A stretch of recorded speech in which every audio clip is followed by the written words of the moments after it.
So welcome to our next talk right after the lunch break. I hope you enjoyed it very well.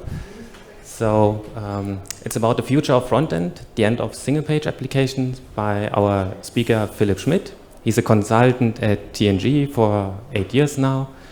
He already said that he might take all the time during the talk. So if you have any questions, ask them in Slack. They will be pinned there, and Philip will answer them after the talk.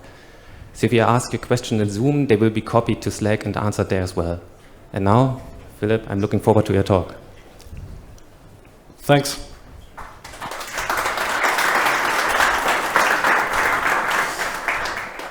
All right. Hi, everyone. Today, I will talk about the future of the front end. First, just a few words about me. I'm a generalist. So I'm not a front-end specialist. I'm a full-stack developer and architect. But I like to keep an eye on what's happening in this space. So I follow all the different frameworks and technologies and see what's going on, where's the discussion going. And my tool of choice to do that is Twitter. So I follow all the framework creators and content creators and see what they are discussing. And my idea for today is that I will try to connect a few dots and I will tell you about it. So the idea is that today we will focus on single-page application versus multi-page application. So a classic single-page application might be something like a React application that might be client-side rendered and client-side routed. So initially the server sends you a page that might be almost completely empty, and on the client, React boots up, builds up your whole page, and then you can navigate between pages just on the client. You might not even talk to the server at all. The other end of the spectrum is the classic multi-page application. So that might be something like you have a Java server that uses some templating to render some HTML. It might be PHP, it might be Rails. And the idea today is we will look at the space in between. So right now we are in what some might call, what could be called the age of single-page applications. They're exceedingly popular. React gets downloaded 16 million times a week. And really, it's not just in the highly interactive Instagrams of the world. It's also used in blogs. It's used in ecommerce. It's really widespread. And the question is it always a good thing? Maybe, maybe not. And how many of those are Facebook downloads? I don't know. It's you don't get these numbers by downloading the app Facebook. It's really NPM downloads. So in 2020, Tim Cadillac did a study. How much JavaScript do we send to our clients? And he analyzed an HTTP archive, really thousands upon thousands of pages. And what you see is that, for example, sites with Angular, the median Angular site in 2020 had like a megabyte of JavaScript. So if you're on a mobile client, that might not be the fastest device. If you are on a mobile network, then 1 megabyte of JavaScript is a lot. You don't want to have that situation, ideally. And as Tim says, there's no faster way to slow down a site than to use a bunch of JavaScript. If you imagine downloading 100 kilobytes of JavaScript is a lot worse than downloading a 100 kilobyte image, because you have to download it. Then your client has to parse all the JavaScript, has to execute it, and then it's still running in memory, taking up memory and resources. So now you might say, but don't we all have server-side rendering now? Because your nexts and your nuxts have all server-side rendering to show the user a site really early. So is that the solution? It's not quite that simple. Now let's look how server-side rendering works on a single-page application. So you start with your client, And the first thing you do is, server, please give me that page that I want to look at.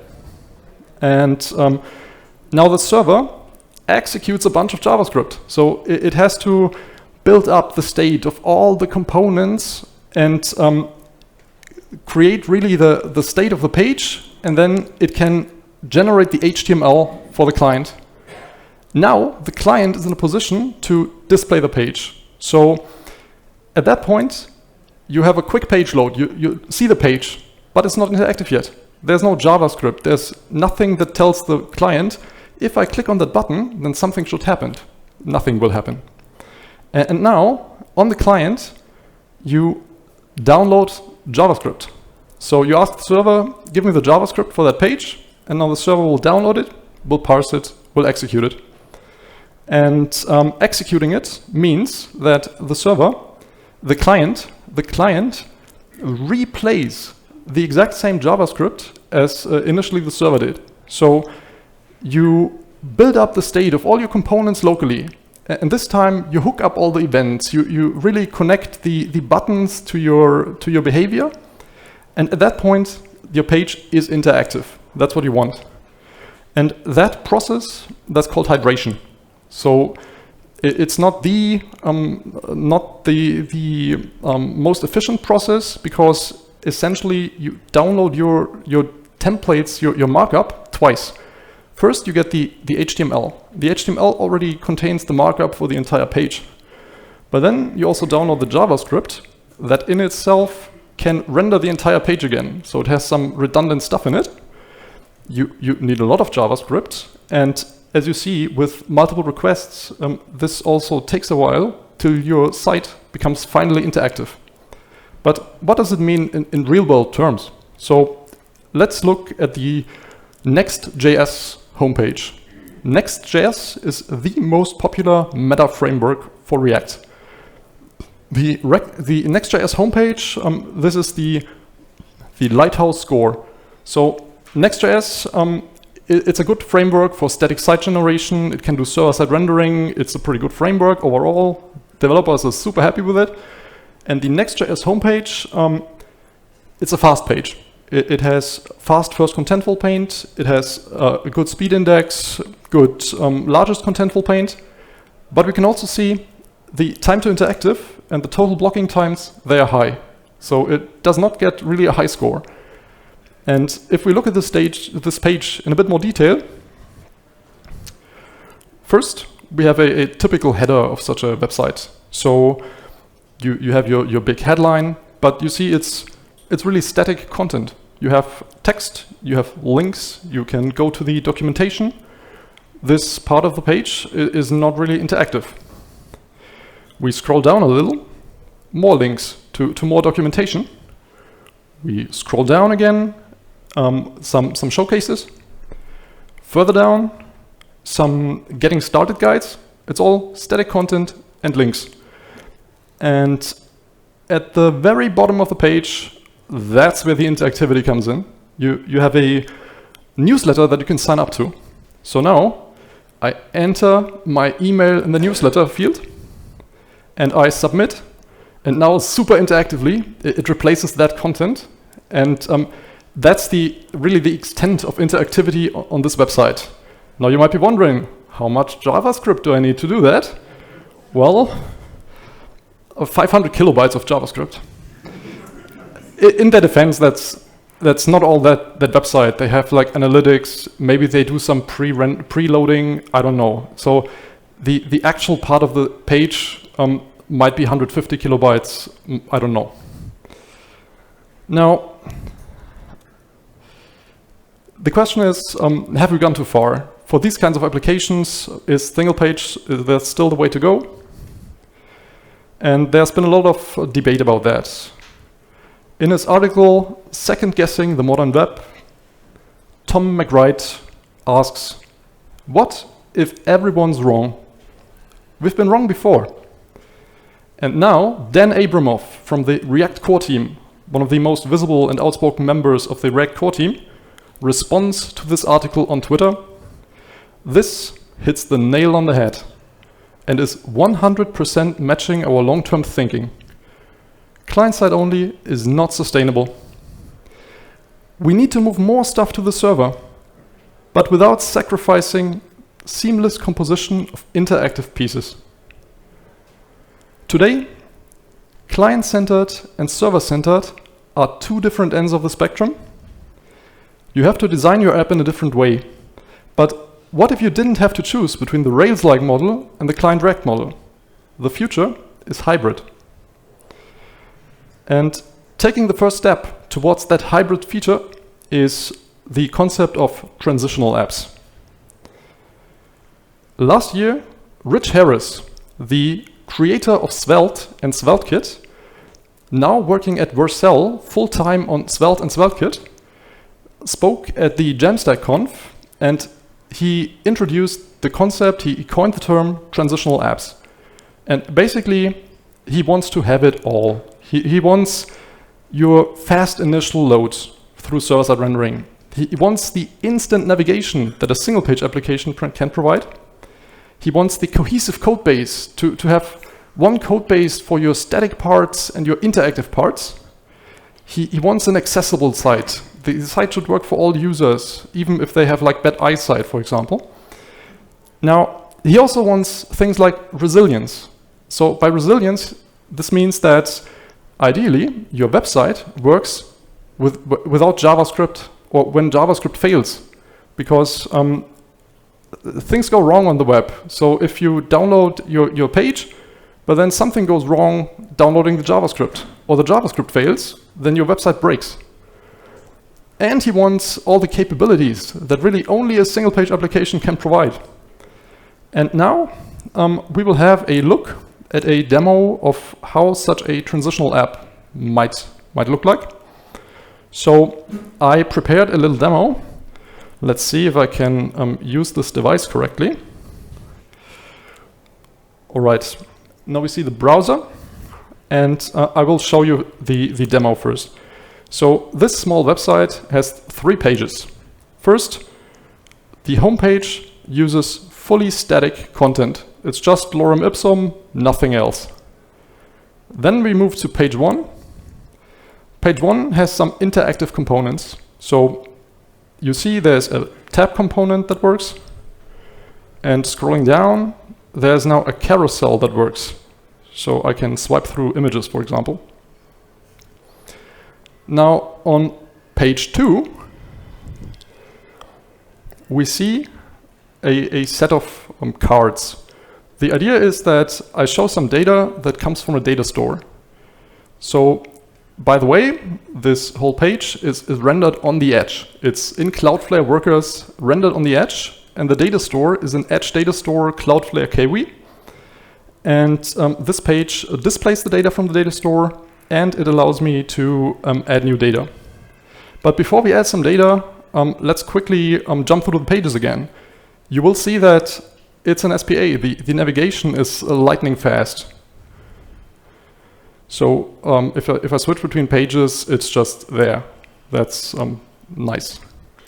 Now on page 2, there's another SPA feature, if you will, because I implemented optimistic UI.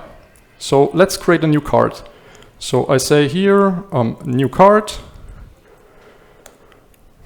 from Remix. And to show the optimistic UI, I will add in artificial 5-second delay. What you will see is when I click the button, the new card shows up immediately, even if the request to the server has not finished yet, because we are optimistic. And you also see the button now says creating. So it's still going on the request, but we already show the card. And with these kind of optimistic UI things, you can create a great user experience because it feels lightning fast even when you talk to your database at this time. And that's basically the SPA behavior we see. Now let's have one look at the debugger. So we see now the Chrome DevTools. I disable the cache, and we are looking at JavaScript only. And now I reload that page. And in the very bottom left corner, you now see that this page takes 65 kilobytes. So it's a heavy page because this is a single page application based on React. So React alone is pretty hefty. And there's also like the router and stuff in there. And this is for the page that does not have any activity, any interactivity whatsoever. Page 1, for example, with the 2 interactive components, it goes to 77 kilobytes. All right, so now one thing that we're going to do, a big part of transitional apps, there was also that requirement, you want them to be resilient, to work, if JavaScript does not. So let's disable JavaScript. So in my DevTools, I will click down there somewhere. I will disable JavaScript. And now what we expect is that basically that page will behave like a multi-page application. So there's no client-side anything anymore. If we now navigate between pages, you see nothing that runs here, 0 kilobyte JavaScript, but it's still pretty fast. So if you have a lightweight multi-page application, the page change can feel pretty great too. So far so good. Now the question is, what about that form? So let's create a new card. So I think someone else found the URL at the same time. You also see it's not race condition safe. My old new card not there anymore, but that's fine. Now we do the second new card. So we say again here new card, and this time we say without JS, and we don't delay it. I click create, and it's there and it's fast. So how do they do it? How do they manage to make it work as a single page application that works without JavaScript? That is pretty neat. And with that, let's go back to the slides.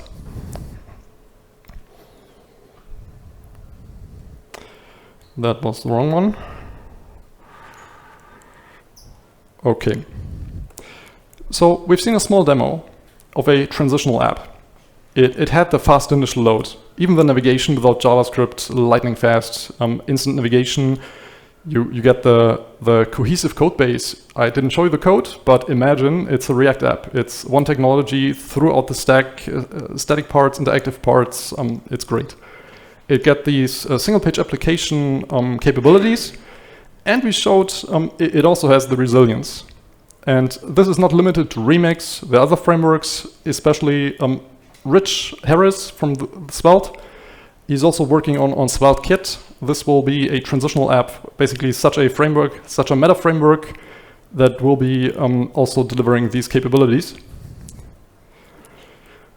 Now, in terms of speed, I told you it was fast, it felt fast, but just to check, this is the Lighthouse report, and it is fast. It's got a 99. Of course, let's not kid ourselves, the site is nearly empty. There's not much to do. This is the Lighthouse report for the page that has the interactive elements. So your 77 kilobytes of JavaScript. And it's fast, 1.3 seconds, a few hundred milliseconds more until it's interactive, and it has 120 milliseconds of blocking time. Now, how do they do that resilience feature? And one key principle of Remix, basically part of the Remix philosophy, is to use the platform. That is, they want to build on existing web standards. So they also want to say, if you learn Remix, then you learn the web, because they build on top of existing web standards. And one of these standards is the HTML form element. So the reason the form worked when JavaScript was disabled is that it's a classic HTML form. It has your post action, it sends a request to the server, it reloads. It's the way you do it before single page applications. So no big prevent default and break it without JavaScript. No, it just works. And inside Remix, it looks like this. So you have a React component, and the component, it also uses the form, but this is a remix component. It has the uppercase F. Now, what this form lets you do is progressive enhancement. So you want to keep it working if you don't have JavaScript, but you want to make it better if you do. And Remix gives you the tools to make that happen. So here you say, I want to use the transition hook. And now you can you can render the form differently depending on whether currently you're in the submitting state or not. So if I'm currently submitting, I say creating cart. I'm in the process of creating it. And otherwise, I say create. So they give you the tools to make it easy to enhance it on top of the multi-page experience. All right. So where are we on our spectrum? Not far to the left. So to the right. We're still a full-on single-page application that falls back to a 100% multi-page application. And you can see it achieves some things that previously were basically only available with multi-page applications, because the single-page applications that you know and love probably don't have that resilience feature. The term transitional apps, however, it's deliberately broad. So as Rich Harris says, it's a humble word that it considers that we don't know where we're going. Basically, a lot of people are building stuff, trying different things, and we have a goal in mind. We know what we want to achieve, and we don't know which technology gets us there in the end. So he says that's the broad transitional app space. All right, now we're going to look at some more approaches, both from the left side and from the right side. For that, we look at a common example. The example is a blog. So imagine you have a blog. This shows a blog article. At the very top, you have a header. The header shows a hamburger menu. So you have an interactive element at the top. Then there's a bunch of static content. So you have texts and images and layout and formatting, but nothing really to interact with. At the bottom, however, you have an interactive carousel. So that's where some interactive element lives. Now, to get to that article, you start at the homepage. The homepage is just a list of articles on this blog.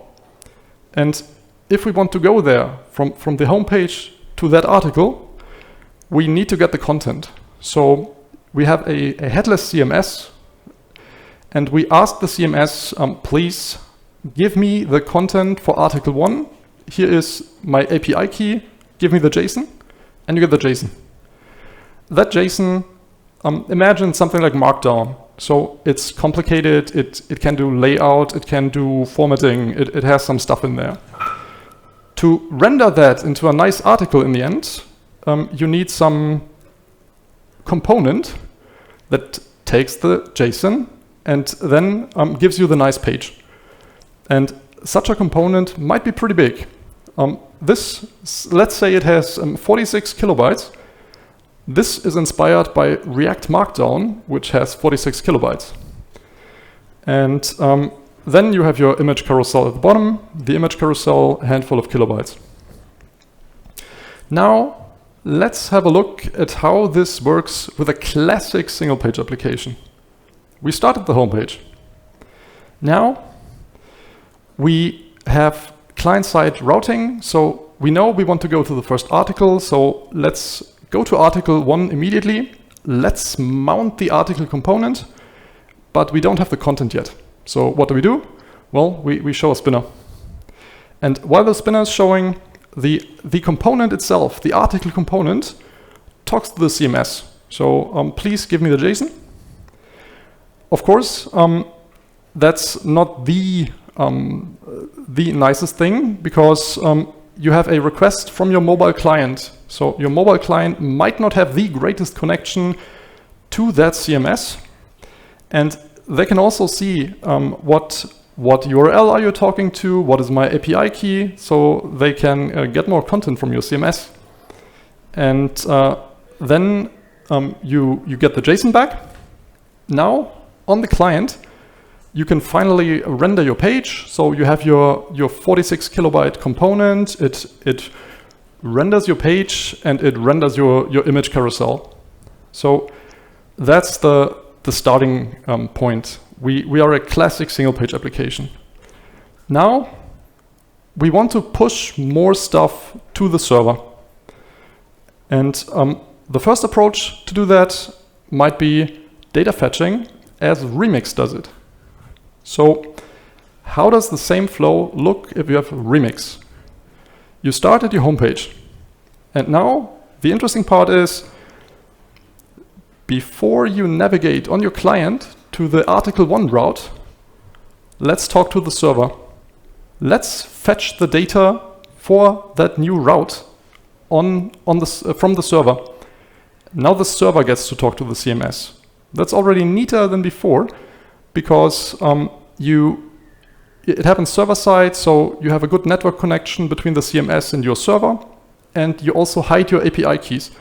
For a CMS, of course, you might think, yeah, that's read-only, I don't care, but that server could also talk to your database and do stuff. So it's cool to not have that data on your client. Now you get JSON back, and Remix is still the full-on SPA, so you now on the client go to your new route, you mount the article, you render the CMS component with your 46 kilobytes of JavaScript, and you render the image. But still, overall that's pretty cool. You basically, the mental model already changes a lot in the direction of the multi-page application. Because really, when you change a route, you talk first to your server, please give me the data for that route.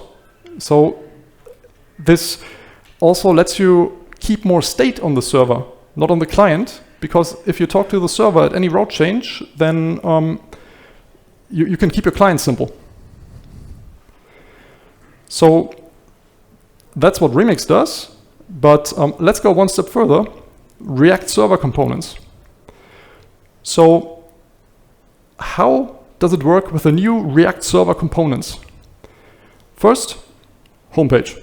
Now we also immediately talk to the server. So we say, I want to go to route Article 1. Please give me a new virtual DOM. So you might know that React internally, it has a virtual DOM. So it represents the state of the entire page and all the components, the React components in memory as a virtual DOM. And you say, please give me the new virtual DOM for the new route. Now, React can also just talk to the CMS, please get the JSON. And now where the server components go one step further, we can render the CMS component on the server and not use the 46 kilobytes on the client, because we know that the CMS component, it's not interactive. So it's fully static. We can render it on the server, not send the JavaScript to the client, and we send a virtual DOM back to the client. And React on the client can merge this new virtual DOM with the virtual DOM it already has in memory. So it's basically, it has its tree of the current app state, and it gets a new one from the app for the new route, and it intelligently merges it in. So it will have these server components that are already rendered and nice in some serialized state, injected into its tree, and be done with it. No JavaScript for these static components. But you still have the image carousel, so still some JavaScript necessary on the client for the interactive parts. So some might call this, some have called this almost a new framework. So it's like they took React and then wrapped a new piece around React that works a lot more like an MPA. Because at that point, when you go from page to page, you talk to your server, please render me the page in a way, and that already looks a lot like a classic multi-page application, where you also, when you change the route, you talk to the server, get the new page. But this time you don't get the page as HTML, you get the page as some serialized virtual DOM that's React specific. So now we had a rough look at two approaches from that SPA side. We saw the data fetching, we saw the server components. The server components make a bigger step towards MPAs. It's really comparable with letting the server render something and using that to display it. It's just something fancy internal React stuff.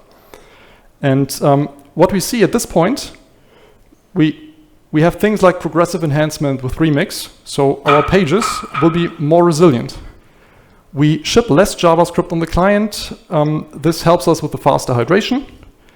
And we're also seeing that even from the SPA side, things are moving towards server-side routing. So we keep our clients simpler. We talk to the server more, get the new data, get the new page, and do that for every route. So you can keep your clients simpler. That's pretty neat. We are taking big steps toward the MPA side. Now, let's have a look at the other direction. We are starting at the MPA side, and we are trying to improve it to get the benefits of an SPA. And the first thing that we're looking at is browsers. So what do Chrome and Co. do to make MPAs better? One thing they do is paint holding. That's a 2019 feature. I let it run for a while. What you will see from time to time, without paint holding, you will see a flash of white. You transition between two pages, and now it's white. And on the right, there's not that white thing. So it's a lot more seamless and cohesive. And the way Chrome does it is it basically stores the paint of the old page, then it gets the new one, and it directly replaces that over the other paint. So it seems a lot more seamless. And that works if your page loads quick enough. So if you have a page that loads in 3 seconds, it might still show the white thing. But if you have a super fast MPA, it feels pretty good. You've seen that with the Remix demo without JavaScript. The second thing browsers do, they are working on a shared element transition API. So to get these fancy page transitions that you might know from native apps, now there's an API, or there will be an API. You see that you have the photo and the name of the person. They appear in both pages, and you tell the browser that's actually the same element that moves, and now it can transition that in a nice way. Now if you imagine these two browser features together, if you have a fast multi-page app, you can get a pretty good navigation experience. In the past you always said, oh yes, I need the good navigation experience between pages, let's build an SPA. But if you have that, and your MPA renders quickly, then how much more do you even need? Maybe not so much. Now, next approach, efficient hydration. So we have our blog. Our blog has a lot of static content and 2 interactive elements. You have your menu and you have your carousel. And there's a term coined by Jason Miller, which is island architecture. So you have your islands of interactivity and the rest of the page is static. And the goal for efficient hydration is, I want to send to the client only the JavaScript you need for your interactive parts, no JavaScript for the static parts. And how does it look with an MPA framework that goes in that direction? Well, you start at your homepage. It is a multi-page application. So if you want to change the page, you say, server, please give me the next page, page 1. And now the server, it renders everything. It talks to the CMS, gets the data, it renders your page completely. It returns HTML that the client knows how to display. And then you still need to hydrate your interactive components. And the idea is that you need only the JavaScript that you need to hydrate the interactive components, as little as possible. And frameworks that do that are things like Astro, Fresh, or 11t. I prepared a small demo for Astro. Let's have a look. All right, so back to the browser. First, let's change the tab to the Astro demo, and I will also do a refresh for good measure. All right, so the page, the website, it's pretty much the same as the old one. Fully static content on the index. Interactive components on the first page. I can switch between the tabs. I have my carousel. And on page 2, I have my cards. Another one found the URL. Thank you for that. And you can see this is a multi-page application. It's server rendered, so it's not like a statically built. If you add data to your data store, it shows up here when you load the page. And I can navigate between pages, and you see this feels pretty quick. So it's not like, ooh, that's the big bad MPA with your bad navigation. No, it's fast. And of course, it's a multi-page application, so it does not have all the SPA benefits. So let's have a quick look at who's calling. So let's see if I can find the keys. Let's open the DevTools, and now I want to see how much JavaScript am I using. First page, fully static content, refresh, disabled cache, only JavaScript, and it's 0. This is a page without interactive components. It must not have any JavaScript. If I look at page 2 with a form, 0 JavaScript. Because that form, it does not have the fancy optimistic UI. It does not have any progressive enhancement. It's a basic form, and it still works, and it works well enough. So if we are on page 2 and we say another card with some card body from Astro, we create it, and in this case there's some, let's say, some network latency issues with my eventual consistent store. Most of the time when I try it, it's immediately visible, but it's still I did not have the most elaborate integration of that data store. Now, the one interesting aspect that we're going to look at in the DevTools is what about the interactive side? Page 1. I open the page 1 in React. We know React itself is pretty big. So this page shows 50.6 kilobytes of JavaScript for React and for my tab component. And what's interesting is I have not hydrated the image carousel yet. If I scroll down, it will load more JavaScript and hydrate the image carousel. So I scroll down, image carousel is now there and it's working, and I'm at 57 kilobytes of JavaScript. So I hydrated only what I needed and the other one late. As I said, React, not the smallest framework, so I also have Vue and Svelte versions of this page. So let's go to the Svelte route.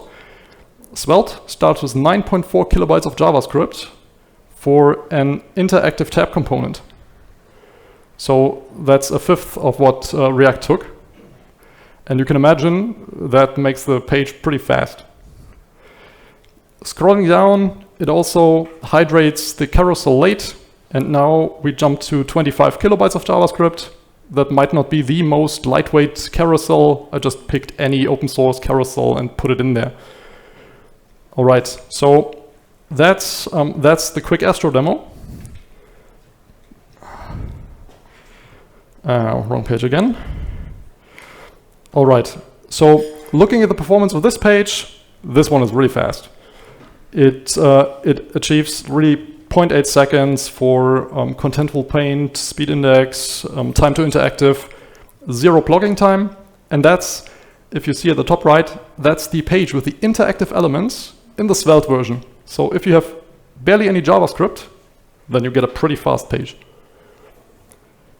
If it doesn't feel exactly as fast on your demo here, or if you open it, that's because that edge network that renders it is not that great in Germany. These numbers are from a US server. So the edge did not help a ton here. Now, I want to have a quick look to give you an impression. What's Astro? How does it do? What does it do? How does it look? And here is an Astro component. At the top of the page, you have your scripts. Import your Astro components. Then you have some separator, basically, like the markdown front meta. And then you have your component template. So you can write your Astro component a lot like you would in React, for example. You don't have just basic HTML. You have your layout component here, your page header component, and they do props and slots. And they if you just look at the template, it's not that different to a React component. And the interesting part is the component script at the top that only runs on the server. So if you use JavaScript here to say, please give me data from my database, please give me data from the CMS to display, then that's JavaScript that you don't send to your client. It runs on the server, you render the page, and then it's there without JavaScript. In the page template, it works a lot like React. So you can use something that looks like JSX. So you have some JavaScript in your template to build up your markup. And if you're familiar with React, there's really no big difference. It's an easy switch. Now, we also saw the interactive components. So Astro is basically a bring your own framework. I can say here, import Svelte component, import Vue component, and then put it in my Astro component. And it supports a bunch of popular frameworks, not just React. What you also see is I have this client::load, client::visible. We will get to that right now, I think. So imagine we have our page, the article, with our two islands of interactivity. And Astro basically requires that I explicitly state when and how do I want to hydrate them. So I say we have an interactive hamburger menu that appears as the first thing when you open the page. Maybe I make it interactive immediately. I hydrate when it loads on the client, when the page loads. But for your carousel at the bottom, maybe you have to scroll down. Maybe that is not visible at first. So I hydrate it later. I can say hydrate it when my main thread is idle, when the page is pretty much loaded. Or I can say hydrate it when it becomes visible. And that saves you JavaScript when you first load the page. And the initial page load is quicker. Now, that's the islands approach. There are more advanced hydration approaches that are just being worked on, that are not as available yet. And the goal of these new approaches is to get more granular. You want to basically go at the subcomponent level. In Astro you saw, oh, here's a React component, let's hydrate the React component. Then whatever is in there, if it's interactive or not, it gets hydrated.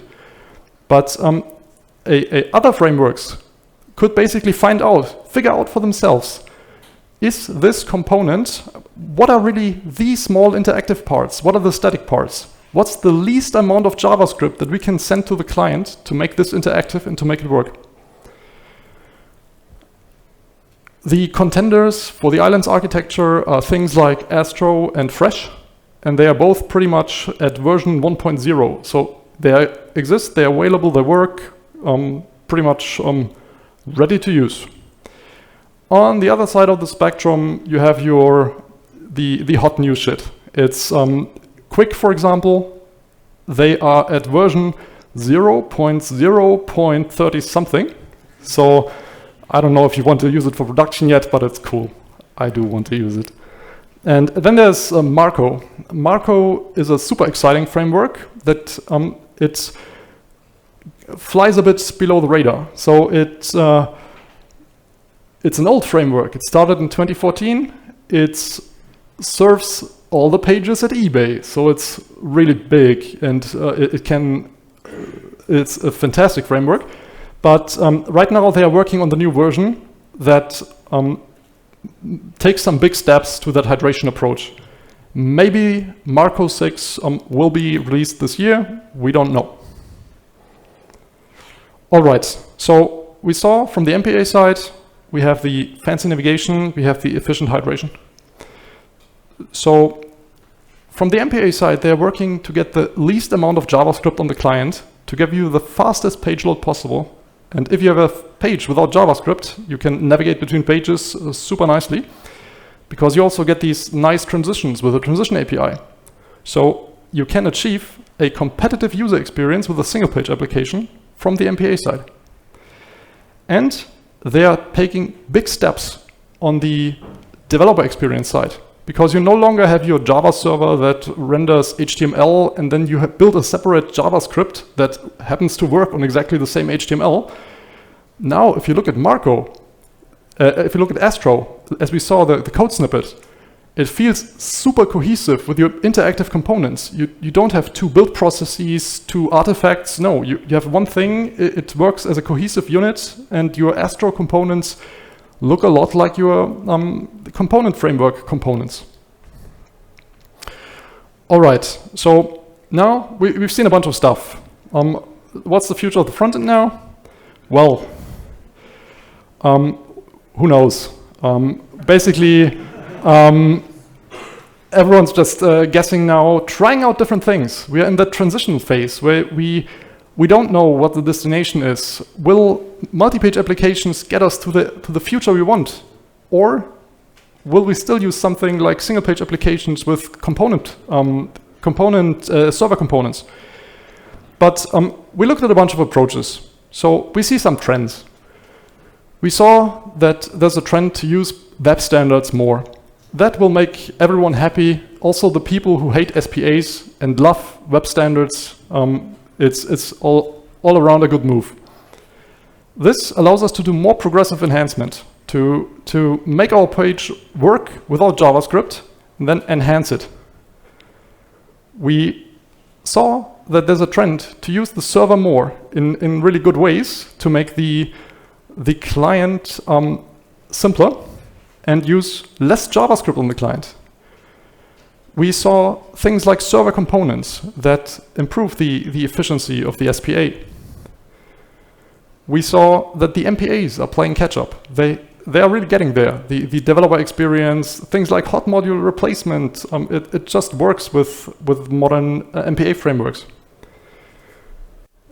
Then you're working on the efficient hydration approaches. Give us the fastest page possible.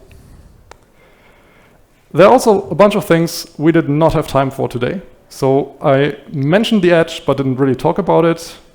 We might be going to a post-Node future because Node is seeing a lot of competition. There's now Dino and there's Bun. And we did not talk about micro frontends. We did not talk about streaming. We did not talk about other techniques that use HTML fragments. And we just mentioned Marco and Quick, but didn't really go into detail. So this will be topics for the future, but they will be exciting. So this leaves us at the end. We don't quite know where we're going, but I hope that you find it as interesting as I do. And this is a topic worth following. So thank you for your attention.